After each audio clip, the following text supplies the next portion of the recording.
And we are back with an exciting new guest from the South up to our neck of the woods, Susan Hartman, the new executive director of the Pride Center. Hi, y'all. Hi. Oh, I love that. Hi, y'all. I'm very happy to be here. This is a lot of fun. Oh, we're so excited to have you. Thank you. So, first things first, what brought you up to Vermont from the South? You came from Arkansas, now you're in the mountains. Well, you know, I love this country. I want to see everything and experience everything that it has to offer. I had traveled New England many years ago, like as a young pup, and always wanted to come back. I have friends in New Hampshire, and I told them someday I'll be up there and spend some time with y'all. So when this opportunity presented itself, you know, I just thought this is meant to be, and this is my time. So that's why I'm here. That is awesome. So you're from Arkansas, like born and raised Arkansas? Fayetteville, Arkansas, Northwest Fayetteville. Arkansas. So Northwest. Okay, I'm doing geography. So it's like near Kansas City or Oklahoma-y. What's Northwest? It's on the border, right there on the border, Missouri and Oklahoma. Home of Walmart. Home of Sam's, home of University of Arkansas, Go Hogs Go, Pig Suey, that kind of stuff. So, you know, I don't know much about Arkansas, regrettably. I mean, I'll be honest, I was trying to picture a map in my head and I can't.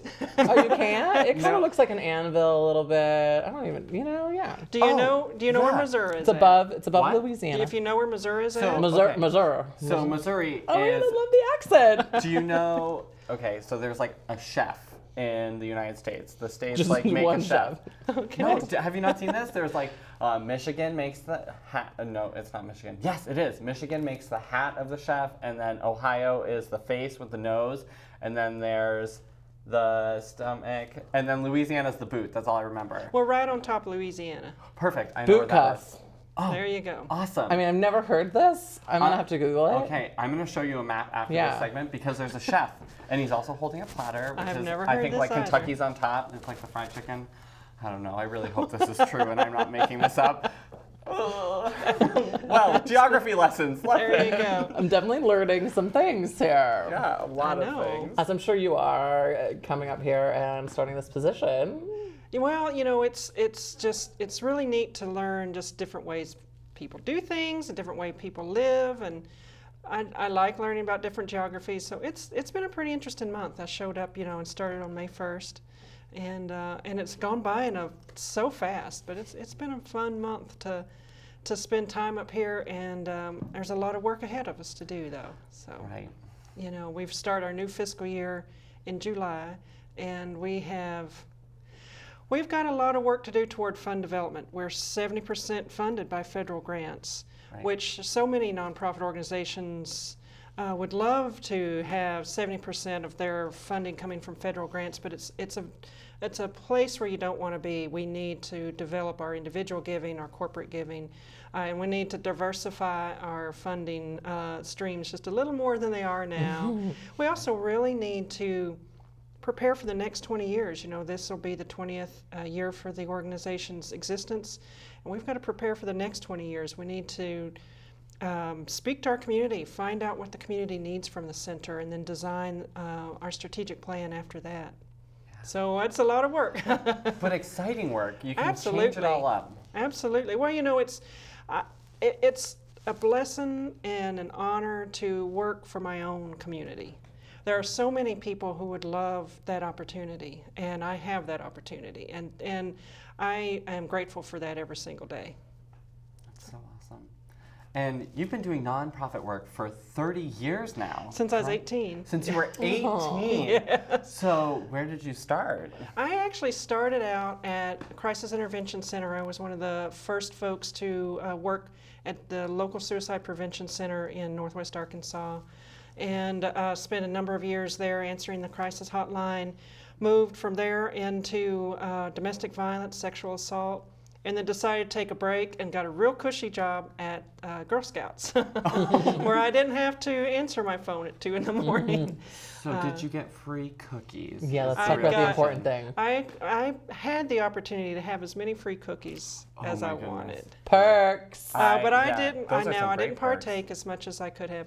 I was the director of development. I was a fundraiser, so that meant I had cookies all year round. You had to sell those cookies. I had to use those cookies to get into the door of potential all year donors. Round? Oh, all year that round. sounds like dangerous territory.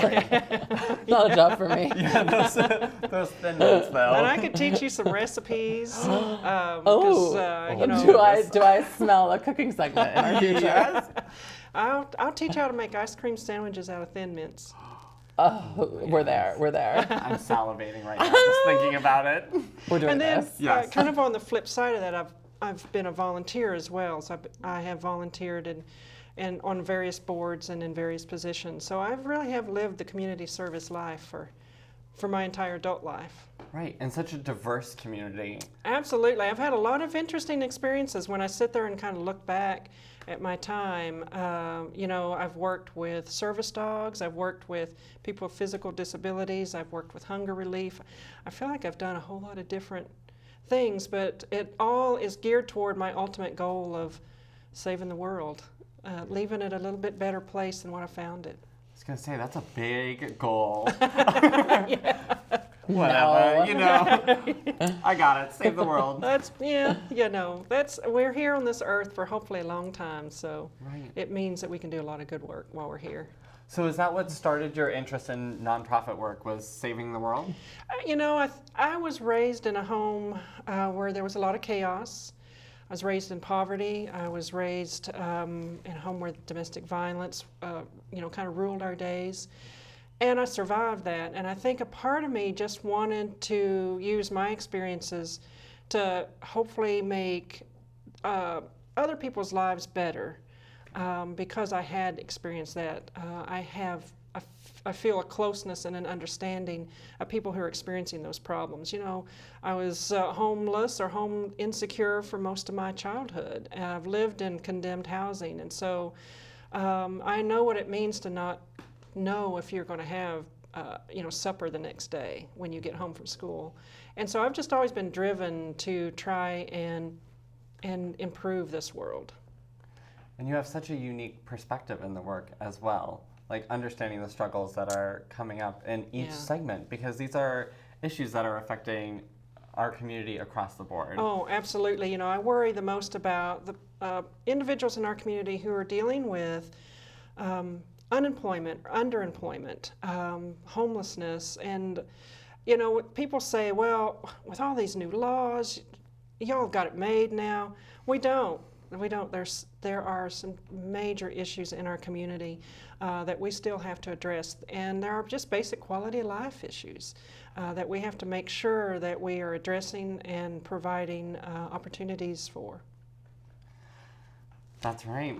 So what are your top 3 goals for your role in this position? Like, what are you setting out to do? Well, we have, I have really kind of 5 different goals. Okay, wow. I said it at 3. You did set it at 3. I didn't want to intimidate you, but 5 is good. I want to hear them. We have to, this kind of next fiscal year, the 5 things that I'm focused on, first of all, is financial stability, establishing a strong fund development program, looking at the current program and seeing kind of what needs we need to fill immediately, but then also doing some sort of needs assessment to work toward a strategic plan, find out what it is that our community needs from us. I also want to look at a little bit of facility development. Ooh. You know, what are the current facilities? Well, the current facilities just need a little refreshing. So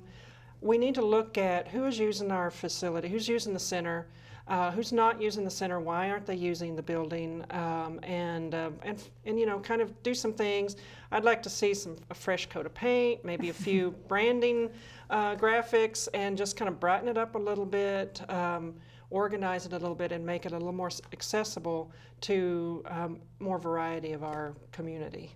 So I've been talking about that. I bought a new vacuum, and that was a big deal. So I've been talking a little bit about that too. You're so domestic. Yeah, I'm very domestic. It's like the Pride Center HGTV edition. Right. Maybe we should be doing something like that, you know? But it's, to me, the facility, the community center is more than just a place that houses the computers that we work on, or a place that provides office space for the staff. The facility is part of what we offer to our community. And so I want to make sure that people feel like the community center is a place they can come and hang out. It's a place that they can call home.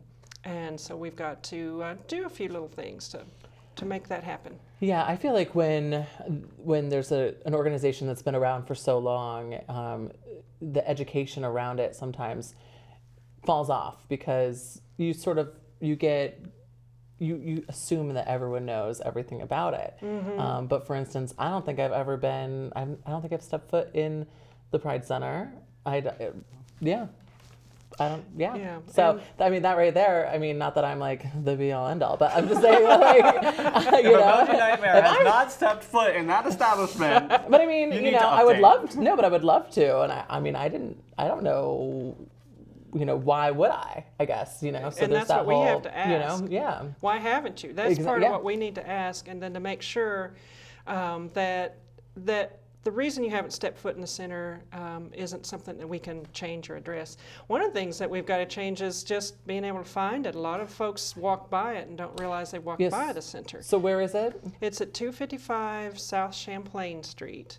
Which so is it's like, kind of over what's by a landmark? Yeah, what 7 days is about. Now you're asking someone who's lived here a month. Come on, but you know, I know that's 7 good. days is there, and is it Hank's? Is that the restaurant that everybody loves? One of the places they love. Oh, I know the it's deli. at the Handy. Yeah, Was it Handy's. Handy's. Handy's, not I Hank's. think. Close enough. It starts with an H. You got it. I was thinking Hank Hill for some reason, but Wonder why. but it's Champlain and Maple. Okay. You know, the building is also a tool for visibility. It needs to scream LGBTQ Community Center. I don't know if you've all probably haven't been to Oklahoma. You shouldn't walk by it and not see be able to it, walk right? by it. In Tulsa, Oklahoma. Been to Oklahoma? No, You should not try it sometime. Tulsa, Oklahoma has a building in downtown Tulsa, half a city block. They fly 3 flags every day: the American flag, the Oklahoma flag, and the rainbow flag. When you drive by that building, you know what it is. And we need that same experience with our own center. When you drive by it, you need to know the gays are here. Yeah. So, This is happening. Here, Yeah. totally. absolutely. So speaking of those rainbows, we have Pride coming right around the corner, and that planning committee is starting up. Yes, they're meeting, and they're, you know, September 10th is Pride, and so the planning committee is pulling together kind of all different segments of folks in our family, and trying to put together a Pride that's going to be fun for all. This year, we're going to bring back the Stride for Pride. Wonderful. So warm up your running shoes. I have to run. You can walk. Okay. One of the things we I'm down. you could get You can sashay. we could put you in a golf cart and maybe Oh, never mind. you Yes, could hand out absolutely. the beverages. Can I drive? No. Why not? Okay. I don't know. I don't know your driving record, so Okay, I won't Questionable. drive. No, in the daytime, it's great. so I think that's going to be a whole lot of fun too. You know, we've talked about some different ways to make that particular run stand out from the million other 5Ks, and so we're working out plans with that. So I think it's going to be a whole lot of fun this year. Not that it's not every other year, but this is my first year, so it's going to be a lot of fun. So it's going to be amazing. It's going to be amazing, yeah. You'll always remember your first. That's true. That is true. Sometimes we want to forget our first. Well, we'll see how it goes in September. The good news is we do things a little different here in Vermont, and we celebrate our Pride in September rather than in June. So you do have a little bit more time to get acquainted with the community here. Exactly so. Yeah. And there are more and more communities that are doing that. Arkansas needs to do it because it was 110 last year. So Well, I remember a couple prides where it's been hot. Yeah. It's humid. That's the worst. The makeup does not like humidity. no, it doesn't. It just wants to melt at that point. Yeah. But we do it because of the college presents. Yeah. Of course. Yeah. So we want all of the college kids to come out and celebrate with us because who wouldn't want to miss Burlington Pride? Well, and when the university's that big of a part of your community, you want them to be part of Pride. So I like the idea that it's in September. Texas does theirs in September too. Oh, well then, hey. So, Phoenix does theirs in April, and you can imagine why. Yeah. April. I have been there in August. Yeah. And I just about lost my hand touching a seatbelt. Oh my, yes. Yeah. So, You yeah. have to be careful You there. do. Wear mittens. Oven mitts. Or those big long gloves, that you wear that the steel workers wear. I don't know what Oh, those are I've called. seen those. That's what we On need. some people. The full length, full-length gloves? The full length gloves. There you Oh, go. yeah. Some queens wear those a lot. Oh, Make yeah. them look nice. So the Pride Center is doing a whole bunch of stuff. There's a lot of programming besides just the planning committee for Pride. So what else does the Pride Center offer? Well, in July, we're doing the Whatever Floats Your Boat, boat dance Yes, party. July 22nd. July 22nd. Oh, I'm up on my dates. I'm so excited about this. 3 levels of dancing and dining and You could be a top, a bottom, or verse. or what do they call it? A switch. Yeah, A exactly. switch? Yeah, There you go. switch hitter. So- By the way, I love the name of it. Do you? Whatever floats your boat. Yeah. Amazing for a boat I don't know who party. came up with that, but we do have some incredibly talented people who are part of the Pride Center, who either volunteer or on staff, and so they would have come up with that name. But I think that'll be a real fun event. And the thing about this event is the tickets are sliding scale, because we want to make sure that. everyone can participate. And so, there's a certain amount that we need to raise in order to make sure that we're breaking even. But a person can, go anywhere, think $0 to $50 are the price of the tickets. And so you choose where you want to be on that sliding scale, and that means everyone can come out and enjoy themselves. And did I say it correctly? If you don't want to have to make that price decision, the standard ticket is $35? That I'll have to double check, Okay. because that was set when I was on the road last week when that was set. Gotcha. But I know that a lot of folks seem to be buying the tickets anywhere between $30 and $50. Great. But good it sign. really is, we want everyone to be there. I mean, this boat holds like 300 people. So Want to fill the boat. we want to fill the boat. That's right. And so we're taking a cruise out on Lake Champlain. Yes. Is that okay? And what else is happening? On the boat? Yeah. or- What? Yeah. If I I get think on they're this still boat. they're still kind of putting it together, but I've Okay. heard rumors of Drag queens? Potentially, and Oh. maybe a live fun. show if y'all are into that. Definitely. I might be. I mean, if you saw the last episode, I could be spinning with DJ Rob Douglas by then. Who knows? Maybe. So I know the committee is still putting together some of the details of what's happening on the boat, but it's going to just be fun, just plain old fun. And so whatever we do, you got to be a part of it. But I did I am hear. not missing the cruise. It should be nice, and it's that time of the day we're going to see the sunset and all of that kind of a Nice thing. sunset cruise. Yeah. That's great. So to buy tickets, I'm sure it's on your website. Yes, you can go to the website, pridecentervt.org, get all the information that you need. If you need additional information, email or give us a call, but everything should be on the website. And then the event is on the Facebook page. So you can go to that event page and get all of the information. We have, we've started up a running club. We have our current programs going. So many physical activities. I know. What about for those that are a little bit more laid back? We're working on some of those. We have the Momentum group that has coming back and Is it building momentum? and building momentum, exactly. So kicking off and getting that program back up and running. And so we're just And what is that? that's basically kind of a social club for individuals who are 40 and over. And they're planning a variety of activities, happy hours during the week, that sort of a thing. That's great, because I feel like what I've seen in the years past, as far as criticism from some of the community members, is the diversification of events, especially around Pride, and making sure that there's something for everyone, really. I mean, because that's what it's about, inclusivity. Well, it's a challenge for all LGBTQ community centers. Our family is diverse and vast, and there are people of all ages, all life experiences, all belief systems in our family, and we have to make sure that we understand that and that we understand how to serve that diverse community. And that's one of the things that's kind of driving that needs assessment. We need to know who is here in Vermont and who is it that is not being served by the Pride Center. And that's kind of another thing that I've heard is you're the Pride Center of Vermont, but you don't seem to do anything, 10 miles outside of your center radius. And so we need to really look at how it is that we can serve our community that's living in other segments of Vermont. And how is it that we can connect with the other organizations across the state and just, make sure that people living here feel like they are a part of the center, because it is the community center, not my center, not your center, it's the community center. Not to put you on the spot, but which I feel like I've been doing constantly. Get ready for That's it. all right. But so how are you going to approach that? Bringing Vermont, for being a smaller state, we are definitely, there's parts of Vermont that are very disconnected. So how is it that you are going to do this? How are we going to how are we doing serve? this? Well, I will say for one thing, it's a little bit of a chicken egg situation because it's like you need funding to get out into the other parts of the state.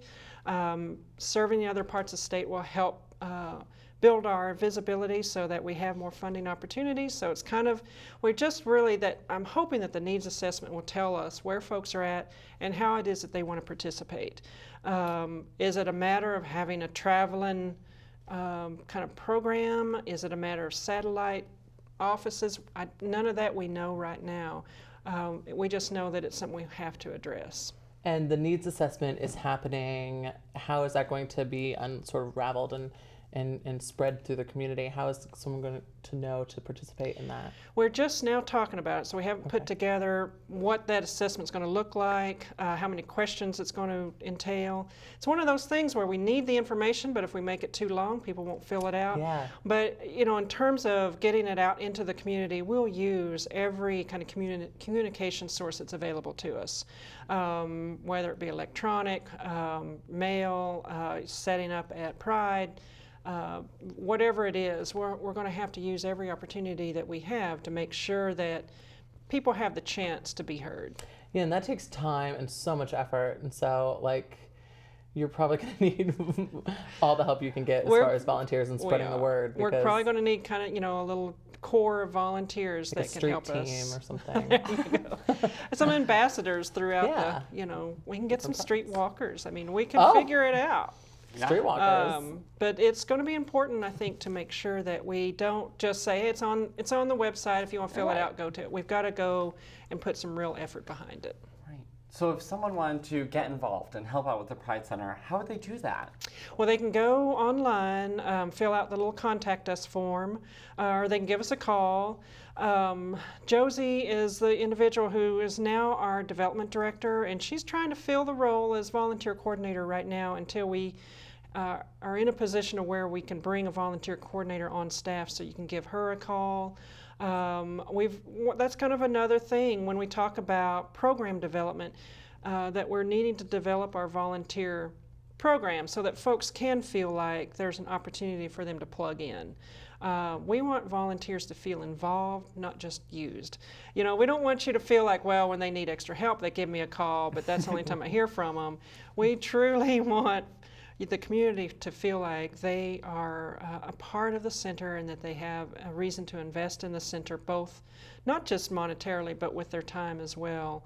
So you're going to see a volunteer program develop throughout the year, but right now you can give her a call. Probably the biggest need for volunteers currently will be the Pride event in September. We'll need a lot of volunteers for the run. You can just stand there and hand out water. Oh, okay. You can do that. I can't do that. I can Throw stand. water on We're people very as they good run at Capable by. of standing. Standing and Still looking look pretty. Yeah, we're good at or that. like marginally pretty. All depends on how In the hot it daytime, is. it's a little, in the studio lighting. Right. I mean, something else I remember, not to bring up more running, sorry, Emoji. Oh, me too. is Yeah, I know where you're going because I had the same thought. The high heel run? Yeah, but the high heel race? But I think that came down to insurance issues and liability, which no one really likes to talk about. But maybe you can set the record straight-ish. Do you know about the high heel race? I don't know about the high heel race in this area. They do a high heel race in Fayetteville, Arkansas. Well, if Fayetteville does it, Fayetteville or Fayetteville? Fayetteville. Okay, I the can- accent, I think. Like I can spell it for you. Fayetteville. I love it. I do love the accent. I have a thing for like people with accents. But if Fayetteville has a high heel run, we maybe should bring it back. Although ours was on Church Street, and I'm sure you've walked Church Street. The bricks are a little... The cobblestone, the That brick, makes it a little tough. uneven ground. I mean, I trip wearing sneakers on that Yeah. street. So. Makes it. I mean, I tripped on a sidewalk a few years ago and broke my elbow, so I definitely could not be running in any high heels. That was a concern there too. This is putting people at risk of hurting themselves greatly. Sign a waiver, right? I mean, it's all for pride. Well, I think the thing about waivers is you may sign it, but it doesn't mean you're not going to sue. Right. Oh, okay. You try Good your to best. It's know. still a piece of paper. What it kind of comes down to, and it's something that we faced a whole lot in Girl Scouts as well. How do you provide programming that's fun, exciting, engaging, while still managing your risk? Because at the end of the day, you're still an organization with assets that you have to protect. You have to protect the organization's, sustainability and existence. If people like the idea of a high heel run, I'm always kind of like, well, let's talk about it. Let's see if there is a way to accomplish something that provides that same sort of fun without people falling down and breaking their necks. I mean, honestly, if you put on a pair of heels, like you run that risk regardless. Well, yeah, probably. I mean, Right. Walking down the sidewalk is not. My mom she loved her stilettos, and I don't know how she did is it. that where you get your aesthetic from, girl? I don't know. From your mama? I don't know where I got it. My mama was a fashion plate. She was a gorgeous woman. She looked a whole lot like Dolly Parton, except she was taller. Oh, So yeah, but she like wore look like Dolly everywhere, or pretty close, and she wore the Dolly Parton wigs. Oh my goodness. I've never worn a wig, but I heard they're uncomfortable. Some of them. I've heard the same thing. My mom wore well, as long as I knew my mother, she wore them, and she looked great in them. And I can remember going wig shopping with her, and That it was is so fun. cute. Yeah. So if she can run around in high heels with 4 kids, then I'm sure there's a way we can figure it out. That's Maybe right. maybe we just like sort of pivot it to be like we can do like daycare in high heels without running, chasing children around. Maybe I don't necessarily. No? I don't think more people would show up to take care of Maybe other it's people's golf. kids. I don't know. I know some mothers that would gladly let their children like golf run in around. high heels, yeah. let drag queens like just I think we could find something you could do in high Great. heels. That's right. I'm sure there's something that's out there. We'll figure it out. Okay, good. I'm excited for the possibilities, especially to promote all things Pride, since it is Pride Month, though we don't celebrate right now. Celebrating our communities all across the United States. Yeah. And every month is an opportunity to be proud. That's right.